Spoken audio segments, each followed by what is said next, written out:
इस वक्त की बड़ी खबर के साथ रूस की तैयार करदा वैक्सीन स्पुतनिक वी की कीमत तय हो गई है।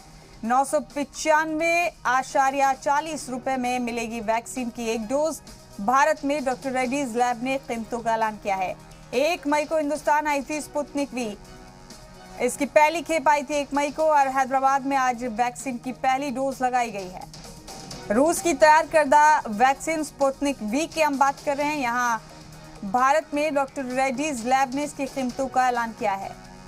फी डोज आपको स्पुतनिक वी के लिए 995.40 अदा करने होंगे। एक बड़ा अपडेट आपको इस वक्त कर दे रहे हैं। रूस की तैयार करदा वैक्सीन स्पुतनिक वी की कीमत तय कर दी गई है। आपको वैक्सीन की एक डोज के लिए 995.40 अदा करने होंगे। भारत में डॉक्टर रेड्डीज लैब ने इसकी कीमतों का ऐलान किया है। 1 मई को हिंदुस्तान आई थी स्पुतनिक वी की पहली खेप। हैदराबाद में आज स्पुतनिक वी वैक्सीन की पहली डोज लगाई गई।